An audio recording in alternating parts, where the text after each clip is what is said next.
नमस्कार दोस्तों। दिल्ली में बीजेपी की सरकार, केंद्र में बीजेपी की सरकार, राजस्थान में बीजेपी की सरकार, हरियाणा में बीजेपी की सरकार, आपके यूपी में बीजेपी की सरकार। अगर मैं दिल्ली को देखूं चारों तरफ से, तो दिल्ली सेंट्रल गवर्नमेंट भी, दिल्ली से बॉर्डर लगता है यूपी का, बीजेपी है, हरियाणा का बीजेपी है। और अगर आगे की तरफ देखें, राजस्थान भी ले लें, तो आपको ये समझ में आएगा कि जब चारों तरफ से बीजेपी की ही सरकार है, तो पोल्यूशन पर सवाल क्यों बीजेपी से क्यों ना पूछा जाए, सेंट्रल गवर्नमेंट से क्यों ना पूछा जाए? क्योंकि सेंट्रल गवर्नमेंट ने ही CAQM यानी कि commission of air quality management बनाया था, और जिसमें कि दिल्ली में जिसका काम था कि मतलब एयर क्वालिटी को मैनेज करना, कंट्रोल करना, इस कमीशन का सिर्फ फाइल पर है और मीटिंग्स में है, लेकिन धरातल पर कुछ भी नहीं है। और इस बार का जिस प्रकार से इस बार जिस प्रकार से एयर क्वालिटी का जो इंडेक्स है वो पहुंचा है 700, 800, 900 तक जो पहुंचा है ना, आप ये मान सकते हैं कि एक आम आदमी भी ना तकरीबन 40 सिगरेट के बराबर सेवन कर रहा है। आप समझिए कि क्या स्थिति हो रही है हमारे लंग्स की। दिल्ली में रहने वाले हर एक व्यक्ति की क्या स्थिति हो रही है। वो बिना जाने हुए मर रहा है, बिना अपराध का वो सिगरेट पी रहा है, बिना पिए हुए सिगरेट पी रहा है।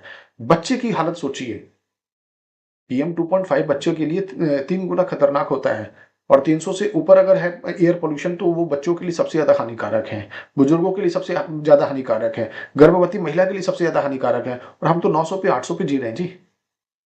सरकार कर क्या रही है? हा? आज आप जब आम आदमी पार्टी का सरकार था, उन्होंने भी विज्ञापन पे काफी अच्छे खर्चे किए थे। उन्होंने भी कनॉट में कुछ टावर्स लगाए थे, स्मोक टावर्स लगाए थे 20 करोड़ रुपए लगा के, लेकिन कोई फायदा नहीं हुआ चाइना के आधार कॉन्सेप्ट के आधार पर।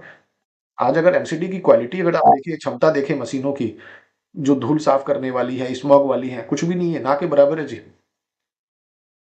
आज के टाइम में जो सबसे ज्यादा जो प्रदूषण के कारण है वो कंस्ट्रक्शन है। NCR में जितने भी कंस्ट्रक्शन हो रहे हैं, उस कंस्ट्रक्शन पे क्या कंट्रोल है आपका? आप ऐसा क्यों नहीं कर रहे हैं कि एक ना कंबाइंड एक नोटिफिकेशन और एक लॉ में ही इसे तब्दील कर दें इन चारों राज्यों को मिलाकर? जो दिल्ली से रिलेटेड जितने भी 4 राज्य हैं, सबके कंस्ट्रक्शन को एक मॉनिटरिंग किया जाए, जिसमें कि ये क्लियर होना चाहिए कि भैया आपको real time dust management system होने चाहिए और उसकी मार्किंग होनी चाहिए। नहीं तो फिर वो पेनाल्टी और चालान का सिस्टम होना चाहिए। दिल्ली में जिस प्रकार से 30,000 ट्रक एंट्री करते हैं, उनका फिटनेस की क्या स्टेटस है? बस चालान का अमाउंट बढ़ा देते हैं, वो भी आम पब्लिक के ऊपर में, और पुलिस वालों के पॉकेट को गर्म करने के लिए।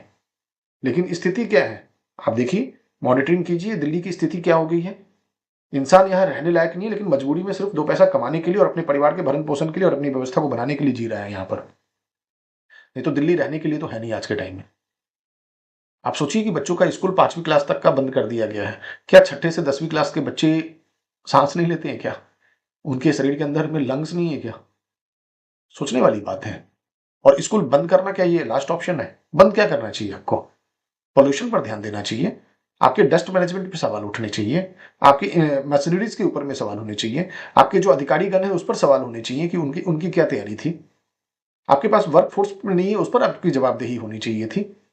आप अगर पराली से अगर पोल्यूशन बढ़ता है, तो आप पराली वाले के लिए आप उनका मुआवजे का सिस्टम अभी तक क्यों नहीं बना पाए हैं? जबकि आपकी सरकार है, सबसे ज्यादा पोल्यूशन अगर आता है तो हरियाणा गवर्नमेंट की तरफ से आ रहा है, हरियाणा के क्षेत्र से आ रहा है। आप वहां पर तो आप ही की सरकार है, क्यों नहीं ध्यान दे रहे हैं आप? क्यों नहीं तालमेल आपका बैठ रहे हैं उनके साथ? क्यों नहीं कोई उपाय किया जा रहा है? देखिए, जब आप विपक्ष में थे तो दोषारोपण करना बहुत जरूरी था, लेकिन आज के टाइम की स्थिति विपक्ष के टाइम की सरकार से भी ज्यादा लेवल का खराब हो गया है। आप मशीन को डैमेज करने पे लगे हुए हैं कि भैया आप कम दिखाओ, मशीन में ही छेड़खानी आप किए जा रहे हैं कि कम दिखाओ जी, यहां पर पानी छीटो, जिस एरिया का आप ले रहे हो, रिपोर्टिंग ले रहे हो, वहां पर सबसे ज्यादा पानी का छिड़काव किया जाए और उसके बाद आप रिपोर्टिंग लो कि एक और कितना है वो चेक करवाओ। ऐसे होता है क्या? डेटा आप चेंज कर दोगे और रिपोर्ट बनाओगे? आपके बच्चे भी यहीं रहते हैं या आपके बच्चे लंदन में रह रहे हैं आजकल? तो मैं केंद्र सरकार और जो जिम्मेदार अधिकारी हैं, जो नेतागण हैं, सबसे यही बोलता हूं, रिक्वेस्ट है कि पोल्यूशन पर काम करें, 6th क्लास से ऊपर के बच्चों को भी छुट्टी दिया जाए, और साथ ही साथ जो एनसीआर के जितने भी कंस्ट्रक्शन साइट्स हैं, क्योंकि सबसे 35% जो पॉल्यूशन है वो सिर्फ कंस्ट्रक्शन साइट्स के कारण है, तो जितने भी कंस्ट्रक्शन साइट्स हैं उस पर मॉनिटरिंग स्ट्रांगली किया जाए और वहां पर रियल टाइम मॉनिटरिंग सिस्टम बनाया जाए। मैं इससे ज्यादा कुछ नहीं बोलूंगा। बाकी सारे लोग सही हैं, अपने हिसाब से काम कर ही रहे होंगे, तभी आप देख रहे हैं कि काम चल रहा है। हम लोग भी साफ हवा में सांस ले ही रहे हैं। खैर, नमस्कार।